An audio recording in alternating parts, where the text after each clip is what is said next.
Conservative no media viewers and JeremyLin fans around the world, what's going on? We're here to talk about Houston's 105-102 defeat tonight in Game 2 of the 2013 Western Conference Playoffs against the Oklahoma City Thunder in Oklahoma City, Oklahoma. Look, this was a great game, a lot different than the first game. And this game came down to the very end. Houston actually was leading this game by 4 points with 3 minutes and 15 seconds left. So, I said with the first game, you can't overreact to it because there's always another game. And we saw that tonight. And a lot of people wanted to doubt Houston. They wanted to doubt Jeremy, but that's why this team is regarded as highly as they are, because they're a dangerous team. And when they have it going, they can beat almost anybody. And they had a very good chance to win this game. And I give them a lot of credit. They played with a lot of heart, a lot of pride. And they played smart. Coach McHale began the game with the small ball lineup of Patrick Beverley starting at point guard, Jeremy starting at shooting guard, James Harden starting at small forward, Chandler Parsons starting at power forward, and Omer Asik at center. So basically he took Greg Smith out of the starting lineup and replaced him with Chandler and had also Patrick Beverley come in. Or actually I should say Patrick Beverley replaced Greg Smith in the starting lineup. That's basically what happened, even though Chandler played power forward, which is where Greg Smith plays. It was a good move. We've talked about this lineup a number of different times this year. It's the best small ball lineup that there is. And, it's debatable whether Omer's the best guy playing center in the small ball lineup, but he probably is, at least for the playoffs, because you have to have his rebounding and his defense. And so having Patrick and Jeremy and Harden on the court at the same time is really good. You get a lot of defense with Patrick. You get Jeremy's energy is saved because he's not having to bring the ball up constantly. It works really, really well. And it worked well tonight. And look, Patrick Beverley played awesome tonight. Now, he played well in the first game, but he played even better tonight. Honestly, he outplayed Russell Westbrook. And again, if you look at the stats quick, Beverley scored 16 points and Westbrook scored 29. So Westbrook was better, but he wasn't better. And that's the reason why I use the efficiency statistic. Because what the efficiency statistic helps you gauge is, how many shots are guys taking and how many shots are they missing. Russell Westbrook took 26 shots in this game. Patrick Beverley only took 13 shots. So Beverley was much more efficient in how he played tonight as opposed to Westbrook. Beverley's efficiency number was 28 as compared to Russell Westbrook's 20. So, I'm just really happy for Patrick and happy for the team. I've been high on Patrick ever since we got him and picked him up after the Tony Douglas deal. And look, he's showing he's a big-time player. He's got a tough mentality. He's not afraid of the moment. And, he really got into it tonight with Westbrook. And it bothered Westbrook a lot. And you need guys like that on your team. You need guys that are tough and that will take the challenge. And Patrick really did that tonight. And I'm happy for him. Look, a lot of ways, Patrick's like Jeremy. Patrick was playing in like Ukraine or China, like earlier this year. And now he's getting a chance. And you can see how good he can be. And it's great. It's great. I'm happy for him, and I'm happy for the team. And it's really good. And again, remember, Oklahoma City is a phenomenal team. They're probably the best statistical team in the NBA this year. They have the number 1 ranked offense, and they have the number 4 ranked defense. I mean, these guys are great. But if Houston's playing well, they can beat anybody, or at least compete with anybody. And that's what happened tonight. And it just shows you how much potential this team has. Now, somebody was telling me that Barkley, Charles Barkley on Inside the NBA was saying the other day, in a couple of years, Houston would still lose to Oklahoma City. No, Charles, actually, they won't. Maybe they will. But what Barkley was basically trying to say is, Houston's not going to improve in time. That's a total bunch of bunk. That's like a hater talk. This is the worst Houston's going to be. Everybody on the team is young. Again, the oldest guy's like Delfino, who's, 30 or something. The team's young. The coaching staff's learning the team. Morey's going to keep making moves. This is the ground level for this team, as long as they stay healthy. And then they're going to go up, up, up, up, up. So Barkley is way off on that. And look, Oklahoma City is going to improve too, and they're pretty young also. But to just discount Houston's just foolish. I mean, to put it mildly. Now, unfortunately, in this game, Jeremy was hurt. He suffered a chest contusion, I believe, in the second quarter. A contusion just means a bruise, basically. But, it's a bad bruise. Sometimes guys will get thigh contusions, knee contusions. You bang knees with another guy, you get a bruise on your knee. You smack, someone's knee hits your thigh, you have a thigh contusion. If you saw Jeremy, at first it looked like a shoulder injury because of the way he was moving around and kind of looked like, oh man, you definitely don't want a shoulder injury. But I don't know how long Jeremy's going to be out. Hopefully he won't be out at all. We've got 2 days of rest before the next game on Saturday. Contusions can be bad. I mean, it's you just think, well, it's just a bruise, no big deal. No, they can be pretty bad. It just depends on where you get it, or part of your body, and this type of thing. So hopefully Jeremy's going to be able to come back and play the next game. And let's remember, he hasn't missed any games this year. He's played every single game this season, all 83 games, and now all 84. So a lot of haters talking, you didn't want to play in the playoffs last year and for the Knicks, which is ridiculous. And, I know people will be stalking tonight. Oh, he just got bruised. He's not tough. Yeah, right. He's played all the games, and I'm sure he's going to work to try to be able to play the next game. But we'll see. I mean, I haven't heard anything since the game ended. Once again, I want to thank Gary Chen of Taiwan for this artwork that you're looking at right now.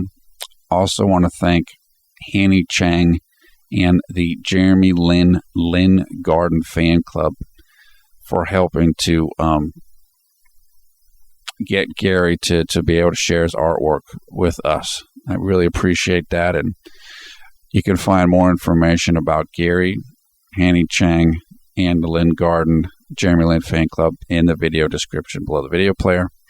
Also want to quickly thank JJ of JeremyLin Forum on Baidu for the translations that they've done.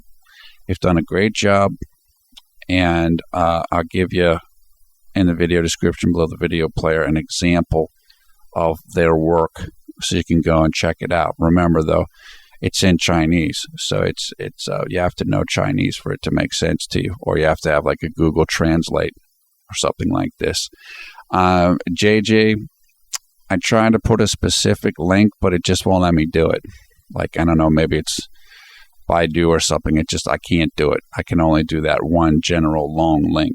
But, it's still, everything's on there, so it works out okay. finally, before I talk more about tonight's game, I made a video earlier tonight before the game talking about the JLin Haters and how they're climbing out of the woodwork now, and how they're falling into a trap because they're so eager for Jeremy to do poorly in this playoffs, and that they finally think they got somebody that can beat Houston, that they're just falling all over themselves. And it's going to come back to bite them. And so I made a video earlier today talking about that, and I'll put information for it in the video description below the video player so you can check that out if you haven't had a chance to do that. Now, look, Jeremy was much better in this game than he was in the first game. Now, he only got to play 20 minutes in this game, but his efficiency number in the 20 minutes was 8, and his efficiency number in the first game was 3, and that was in 32 minutes. So statistically, Jeremy was like 3 times better tonight than he was in the first game, and that's fairly significant. It's quite significant, actually. Now, if Houston had won this game, then what the haters would have said is that they won it because Jeremy got hurt, which is ridiculous to just an extent that's almost laughable.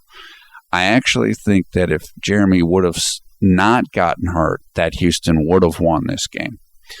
There was a stretch, I believe, in the third quarter that I'll talk about in the quarter by quarter where they really could have used Jeremy. Houston could have, and they were kind of falling behind. And if they wouldn't have fallen behind by so much, then I think they would have had a good chance to win this game. But we'll never know. I mean, it's, injuries happen, and we move on. Jeremy finished the game with 7 points, 4 rebounds, and 3 assists in 20 minutes of playing time. Shot 3 of 7 from the field, including 1 of 3 from three-point range. He did not take any free throws tonight. He had no steals, no block shots, 2 turnovers, 2 personal fouls. His plus-minus was +1.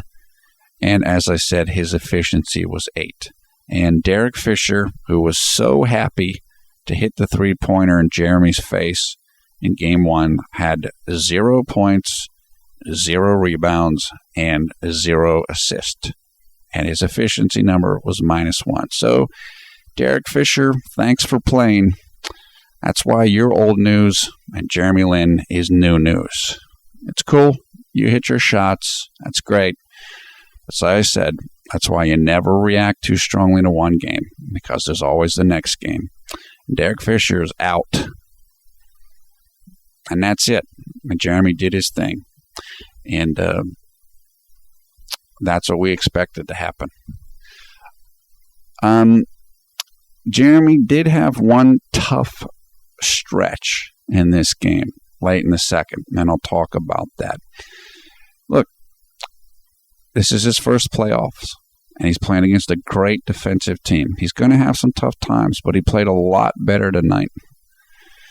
And he's going to continue to learn and play better and better.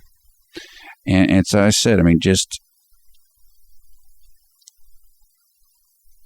it's important to take, to take each game as it comes and understand that each game is its own thing. And even if somebody struggles one game, that doesn't mean they're going to struggle the next game. And if somebody's, has the greatest game ever in one game, they might not have a great game in the next game.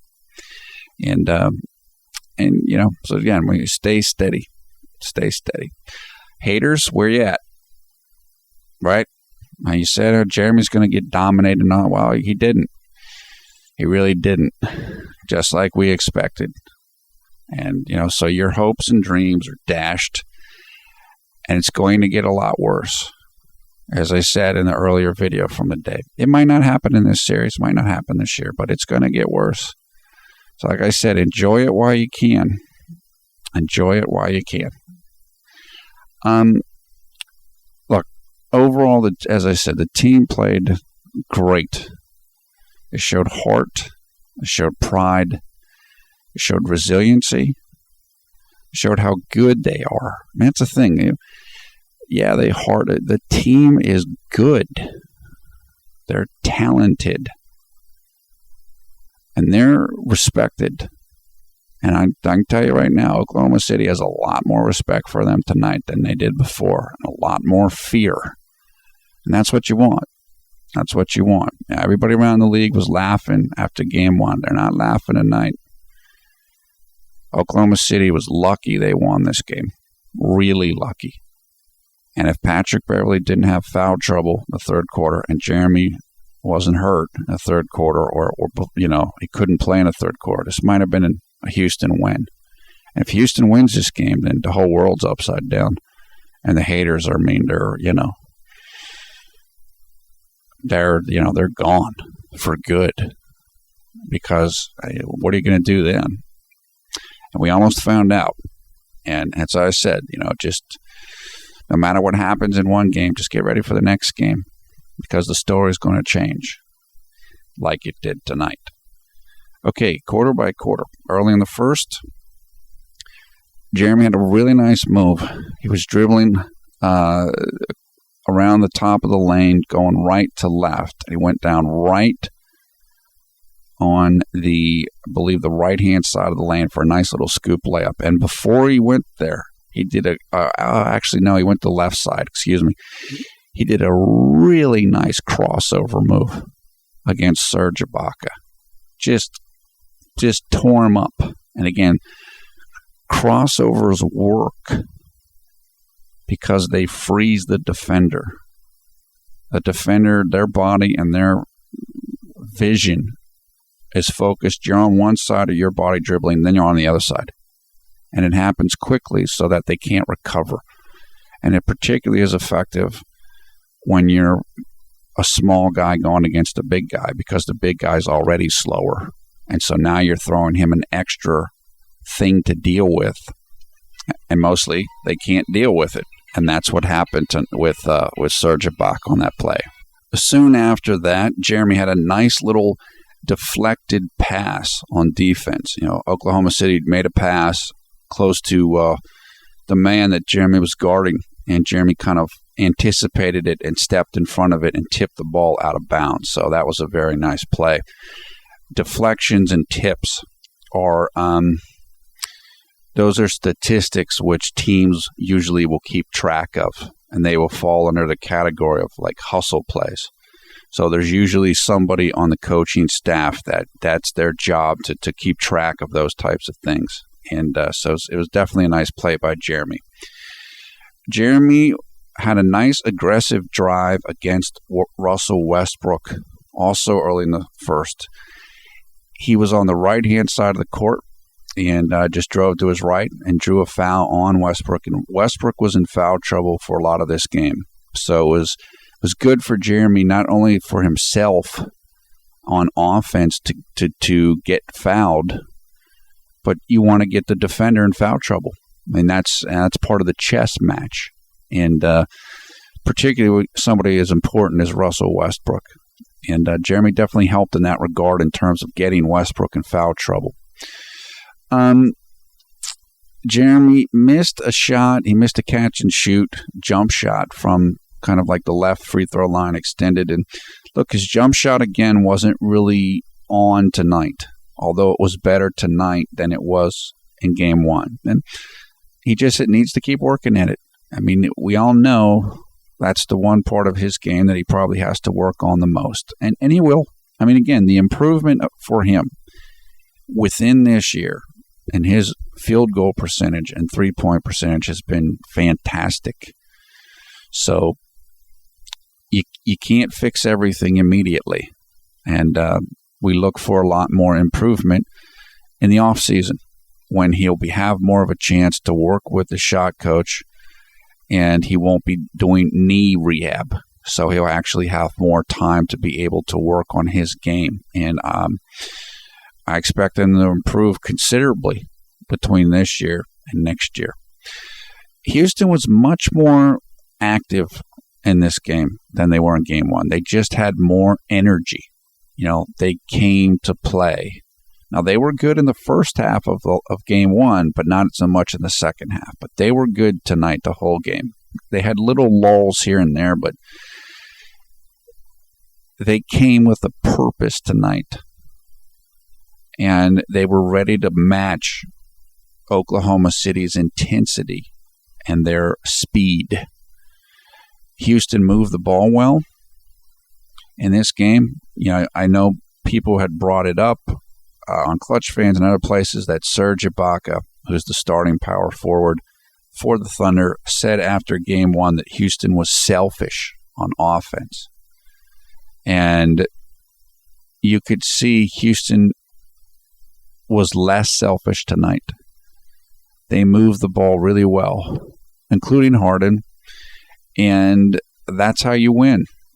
You have to move the ball and let the ball move quickly in general. That's winning basketball.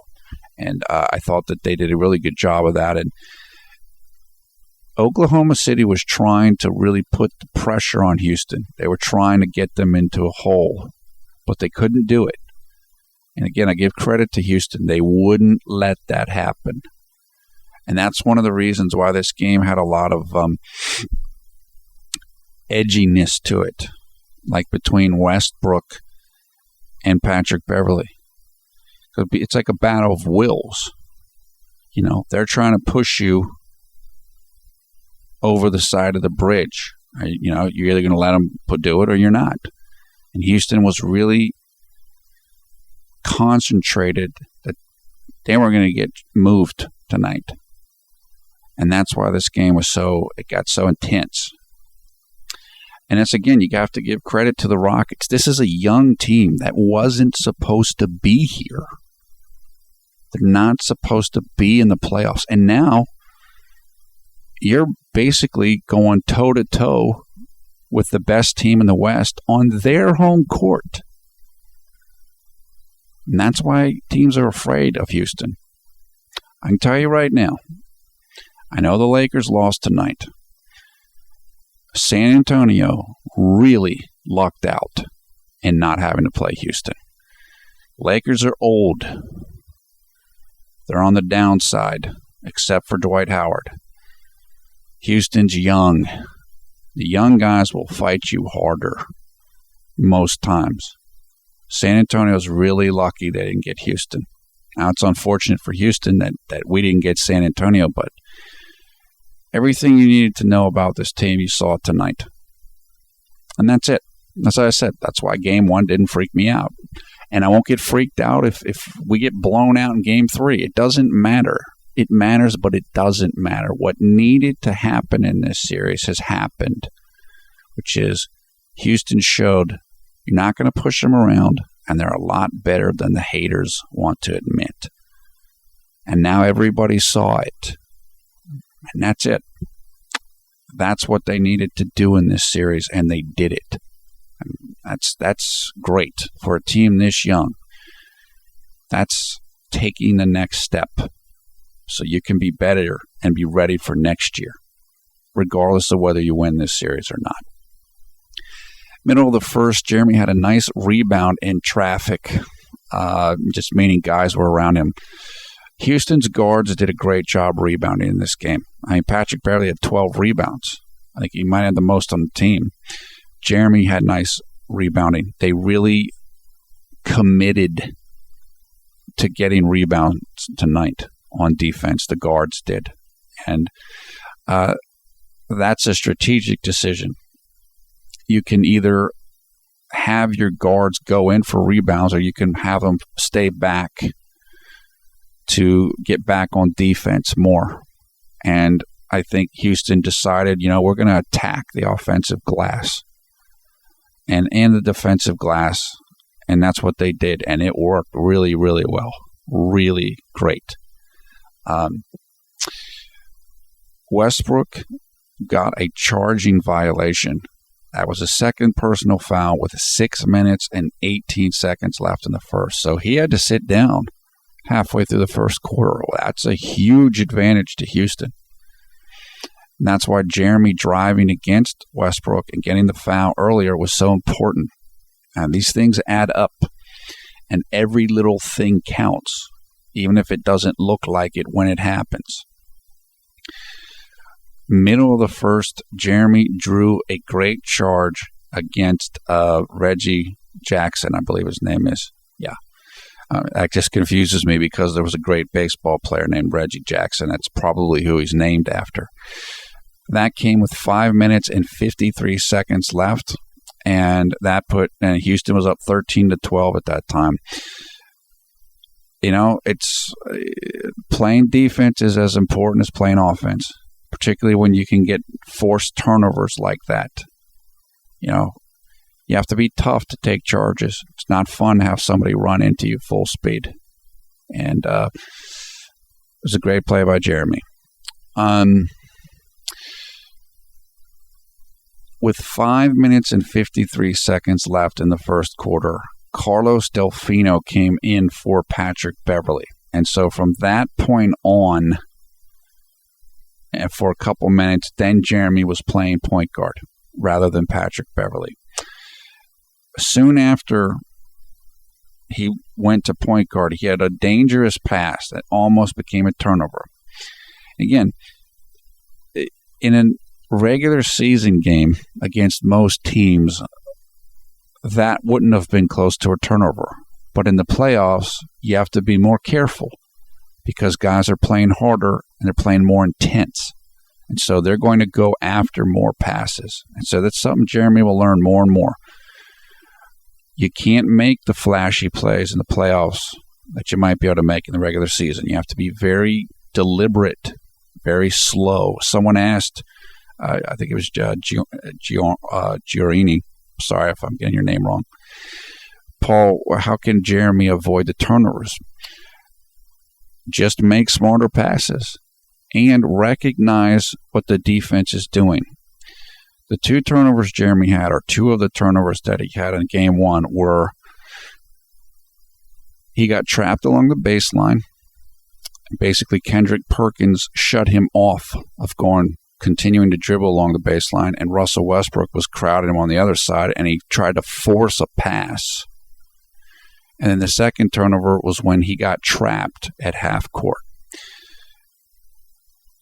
In the baseline instance, wait. Don't look for a pass. He was trying to make a great play instead of just making an escape play. Don't try to make the brilliant pass there.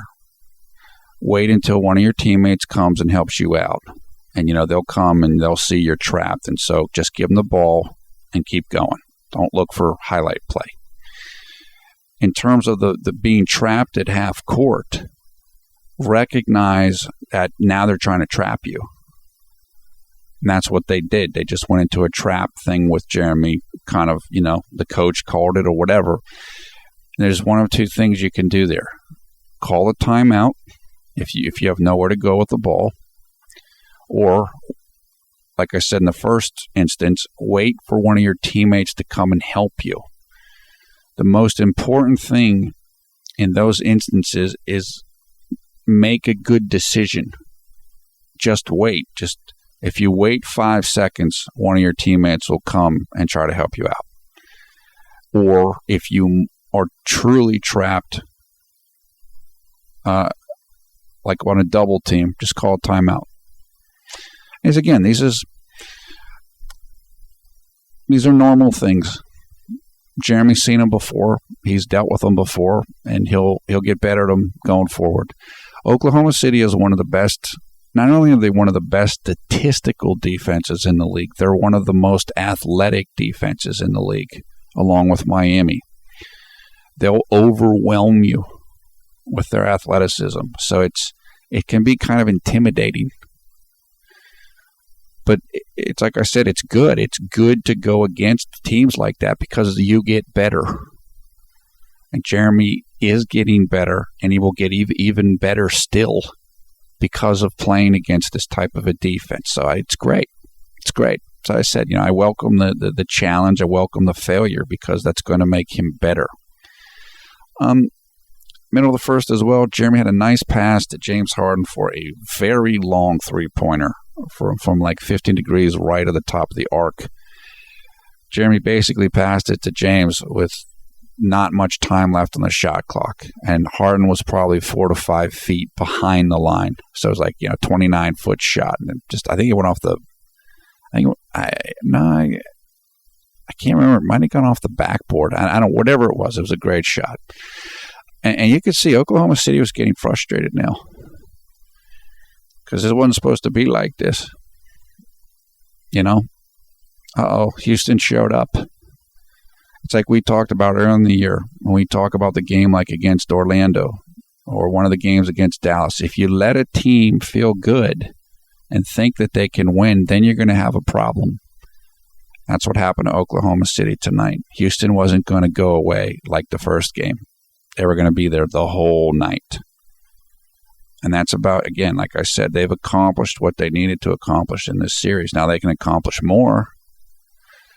They showed they're for real.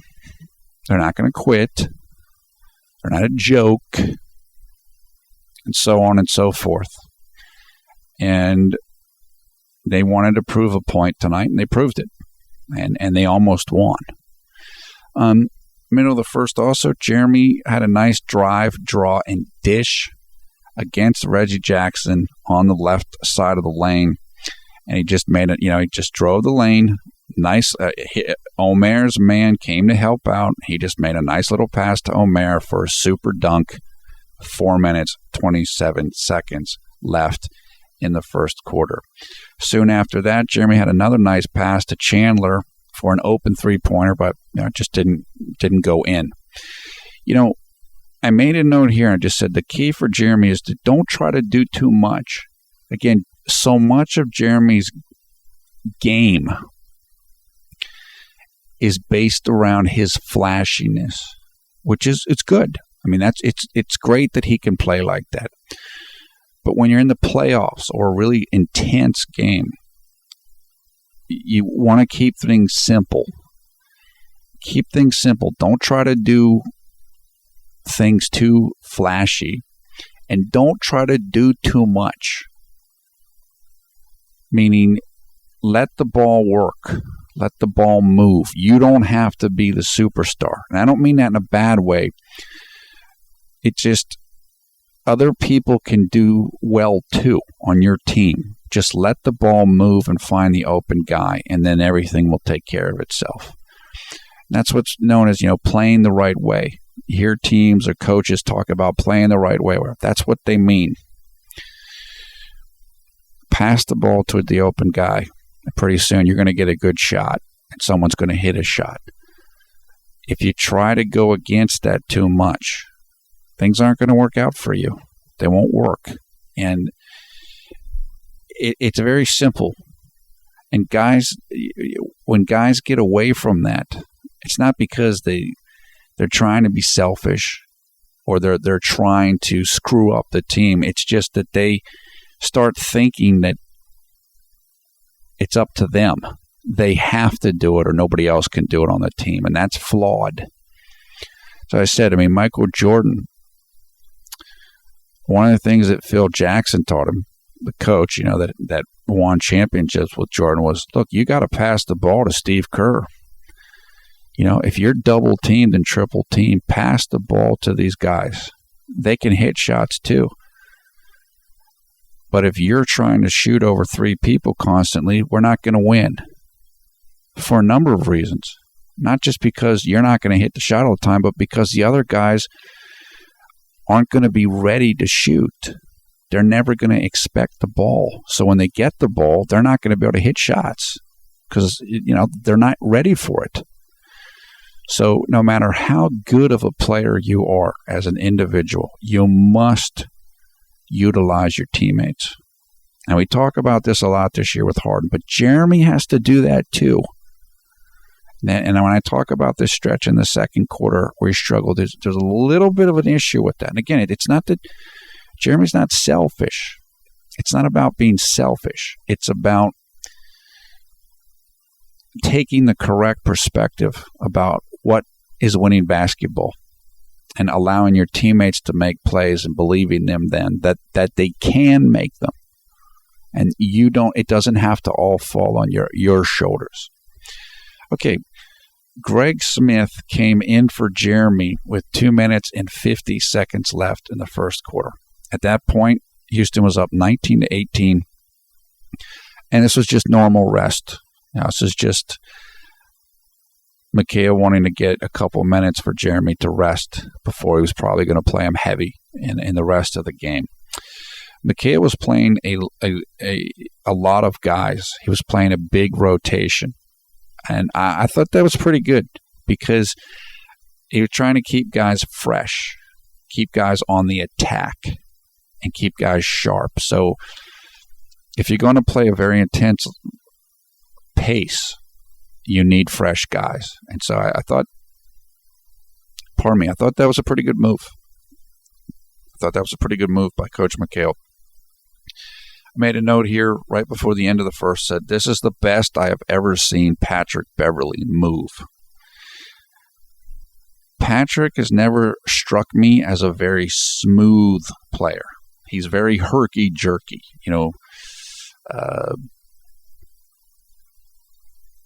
the opposite of smooth, basically, when he's on offense. But he looked smooth tonight.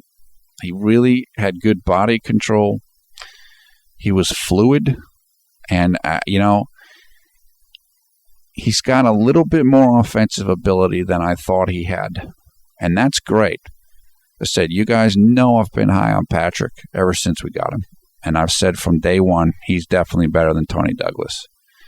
Well, he's even better than I thought he was. And that's going to help us a lot going forward. Because, again, it's not him versus Jeremy. It's him and Jeremy on the court at the same time. That's where we're probably going to be at our best. And so the better Patrick can do, great. Okay, Jeremy started the second quarter on the bench. And, Patrick was playing well. And I think Mikhail just wanted to let him play and give Jeremy a little bit more rest. And so the lineup was Beverly, Carlos Delfino, Francisco Garcia, Chandler, and Omer. And, look, if you're winning the game or the game's close, you can stay with the lineup. You can stay with the backup guys and let them play a little bit more. Let your starters rest a little bit more. And I think that's what Mikhail was doing. Jeremy came into the game for Francisco Garcia with 10 minutes and 22 seconds left. At that point, the Thunder were up 1 point. And Jeremy went right to work. He had a nice pass to Chandler for a three-pointer that went off of the backboard in. So that was great. It's what I really liked about the play was that Jeremy got the ball with the shot clock at maybe 7 seconds, and he was being guarded by Fisher, and he could have forced a shot there. But he didn't. He saw Chandler was open for a better shot, and so he gave it to him. And as I said, Serge Ibaka talking about the selfish Rockets, and no, they didn't get into that tonight. And again, what I saw Jeremy doing was making smarter decisions and playing a little bit slower. Meaning, don't just boom, boom, boom, boom, boom. Just let it, give a couple seconds, let a guy sit up, pass to your teammate, let the offense flow. And I thought Jeremy was doing that well. Now, soon after that, Jeremy got called for a kind of like a moving screen. He basically dumped the ball off to, I can't remember who it was, and then he kind of ran into Kevin Martin. And it was a good call. Jeremy just kind of, you can't just run into guys. And that was a turnover. So that's, because the foul was on Jeremy in that situation, Oklahoma City got the ball back. So that becomes a turnover. So that was one of the turnovers that he had. Now, unfortunately, soon after that as well, Jeremy he lost his man on defense again. And we've talked about this before, meaning no matter how much you want to help other people on your team on defense, you've got to keep track of your man. You have to do that. And Jeremy has an issue with that sometimes. And he had a little bit of an issue with that tonight in this game. And just like he had it in the first game, that's why Derek Fisher burned him at least once. He's got to keep working at that. It's good that he wants to help on defense. That's a lot of players don't want to help. And so it's good that Jeremy's eager to do that. But you have to keep track of your guy, particularly when your guy is a good three-point shooter. So, okay, soon after that, early in the second, Jeremy got his own second personal foul. So he was starting to get into foul trouble. And that's certainly not where Houston wanted to be.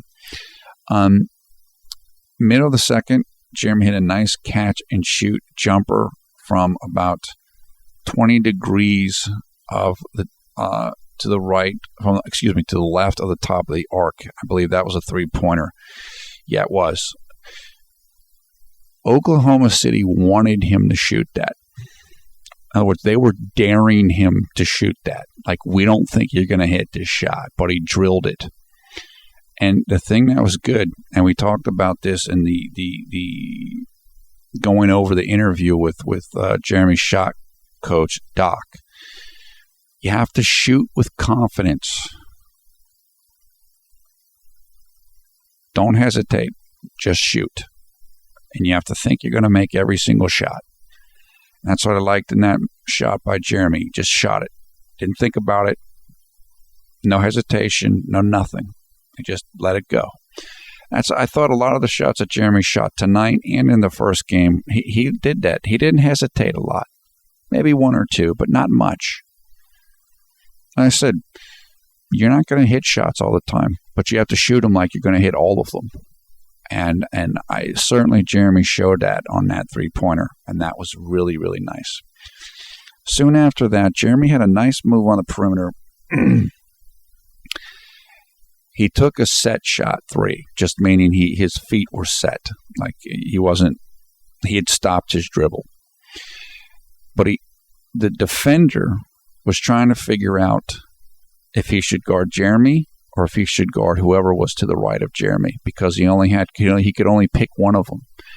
And so what Jeremy did to confuse the defender was he fake passed it. He pretended he was going to pass it, so then the defender ran to the other guy. And so Jeremy was wide open for a three. And again, he didn't hit it, but that was a great fake. So I said fakes are important, because a fake will give you the difference between a very difficult contested shot and a wide open shot. And so even though Jeremy missed that shot, that was an excellent, excellent move. Soon after that, Jeremy went to the basket on the left-hand side, and he drew a foul on Nick Collison. Again, he didn't get any free throws out of it, but put pressure on the defense, get more and more fouls on them. That's how you do it. And again, as a scorer, you need to draw fouls. And so I like the way that Jeremy was doing that tonight. Made a note about halfway through the quarter that Beverly and the team are playing with aggression. And then this was right around the time when Oklahoma City went, they brought the ball over half court, and then they called a timeout. And that's when you saw Patrick Beverly try to steal the ball from Russell Westbrook, and he kind of hit Russell Westbrook's knee. And you could see how angry Westbrook was. Westbrook's a very fiery dude. He's a very tough dude. Physically, he's tough. It's like, I don't think he's missed any games in his career. It didn't look that good. But I'm glad his knee was okay. You don't want to see a guy get hurt on a play like that. But I did like that Patrick Beverly was aggressive. Remember early in the year, teams would do that to Jeremy. They try to punk him out. What happens is teams will bring the ball across midcourt and then call the timeout. They'll dribble it up, past half court, and they'll take the timeout. And that's the reason why you do that is because then when you come out of the timeout, you get possession in the front court. If you take the timeout before that, then you have to bring the ball up again. And that's why teams always will do that. Well, when you do it like that, sometimes teams will try to punk you. They'll try to steal it, whatever. And again, Jeremy, that happened to Jeremy all the time earlier in this year. Little guys are trying to take shots at him and make him look stupid. Well, now it was Russell Westbrook's turn. You know, like I said, I'm glad he didn't get hurt, but I love the aggressiveness. You know, it's basically Beverly was saying like, yeah, dude, we're here to play. You know, we're not backing down. We're coming at you. And that's good. And I think that, you know, Beverly's aggressiveness, I think Jeremy can learn from that. Now, look, Jeremy's aggressive. I mean, you don't put up the numbers that he did in Linsanity 1.0 and some of the numbers this year unless you're aggressive. It's not that he's not aggressive, but that kind of controlled fury that some guys play with, like Westbrook, I think Jeremy can learn from that. And I think he will. And I'm sure he already is. So I really like having a guy like Beverly around because that's good to learn from. Jeremy was doing a really good job in this game staying within himself. As I said, don't get too flashy. Don't try to do too much. And through the middle of the second quarter, I thought he was really doing a good job of that. Soon after that, Jeremy lost sight of his man, which was at that time Thabo Sefolosha. And unfortunately, Thabo Sefolosha got a wide open three-pointer. And so I said, you can't do that. This is something that Jeremy really has to work on over the summer. And just going forward, this is an issue for him. He knows it is. But it's something he's got to get better at. And it's come up a few too many times. Now it's time to really start working on it and taking it more seriously. And look, it's not going to happen in the next 4 games or 5 games of this series, but it's just something that going forward, Jeremy can work at more and is really going to help him and help the team. Soon after that play, Greg Smith had that offensive rebound, and he dunked it right in Serge Ibaka's face. And that was awesome, man. That's how we love Greg Smith. I mean, Serge Ibaka is one of the best shot blockers in the league, and he's big, and he's tough, and he's very aggressive. You know, that's why you love having somebody like Greg Smith. He's tall, he's powerful, he's aggressive, and he can jump. Unfortunately, Greg got a little technical foul because he said something to Serge. But so I said, man, Spurs don't want any part of this. They want the old guys. They want Pau Gasol and those dudes. They don't want to deal with the young guys that are full of fight and can jump and all that stuff. So, as I said, Spurs got lucky, real lucky. But that's the way it is. Okay, this was the point in the game where Jeremy had a really tough stretch.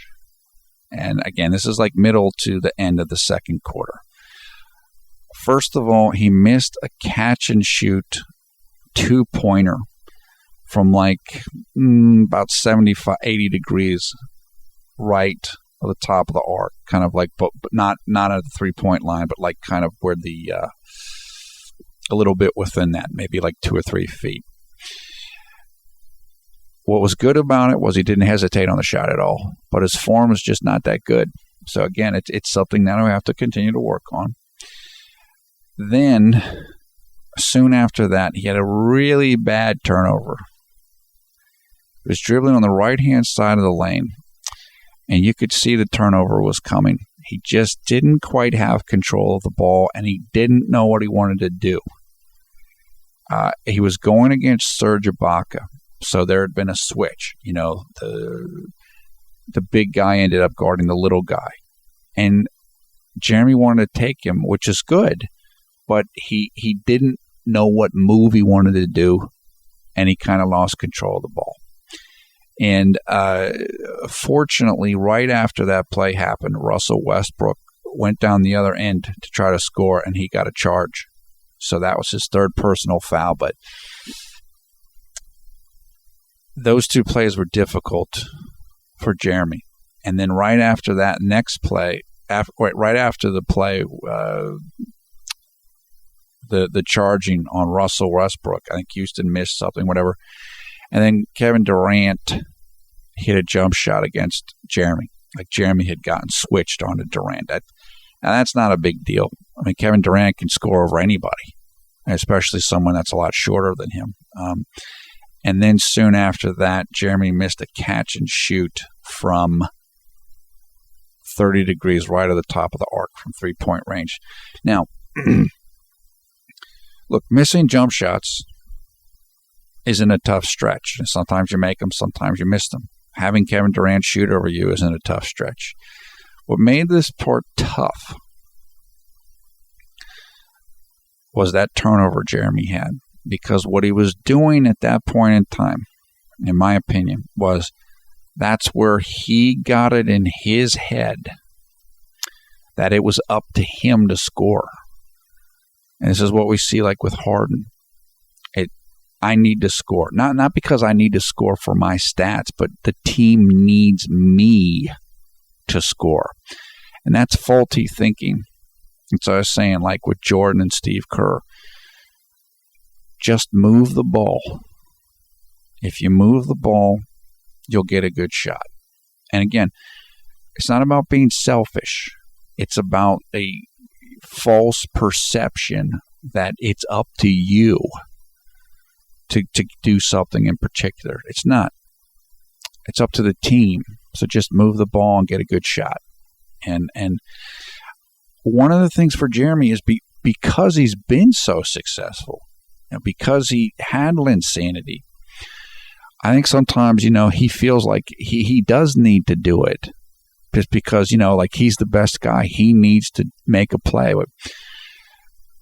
Don't worry about that. Just if you move the ball, you get a good shot.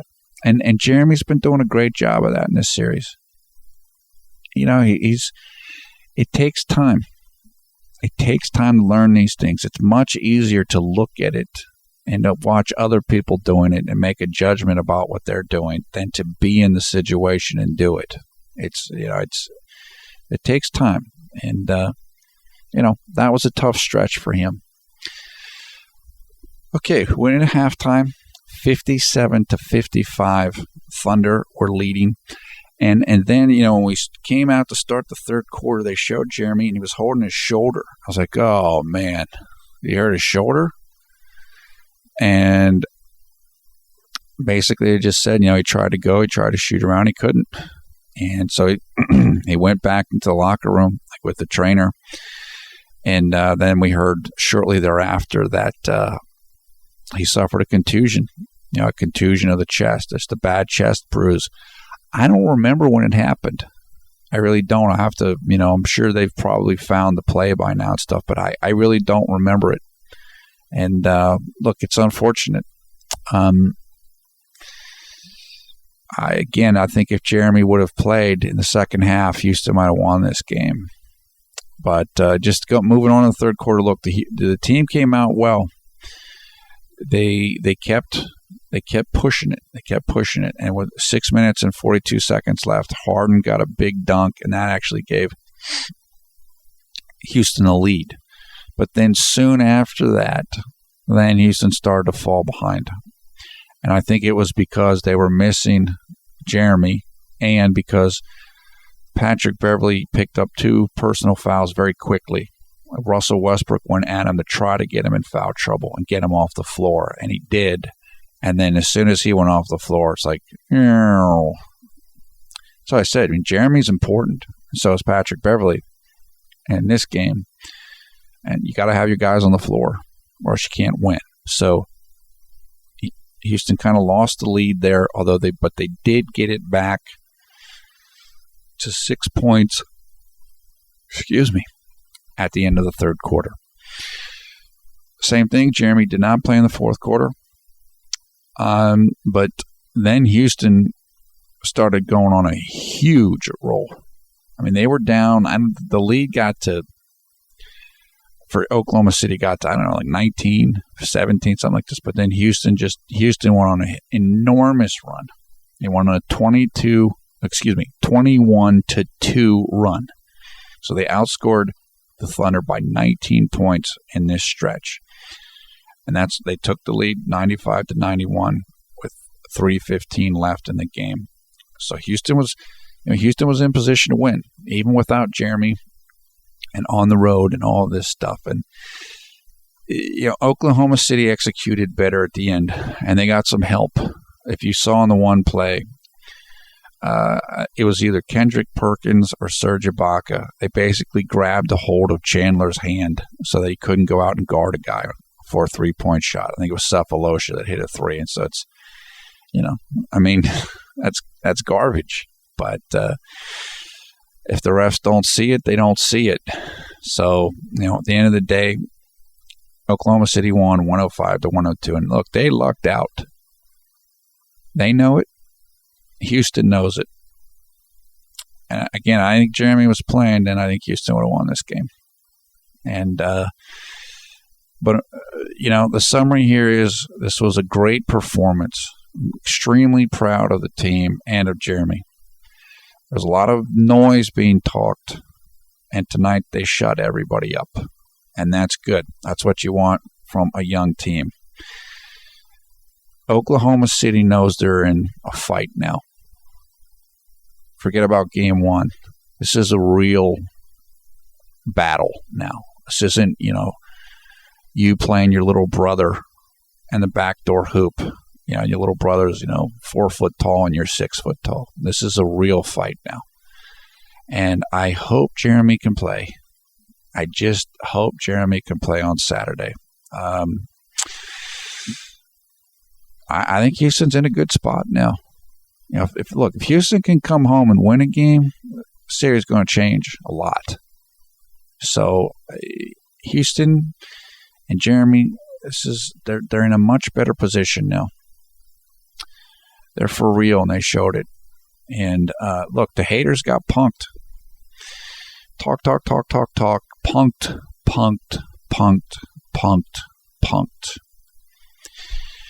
I tried to warn you guys. I know you can talk now, and you won, and Jeremy got hurt, and he's soft, like New York.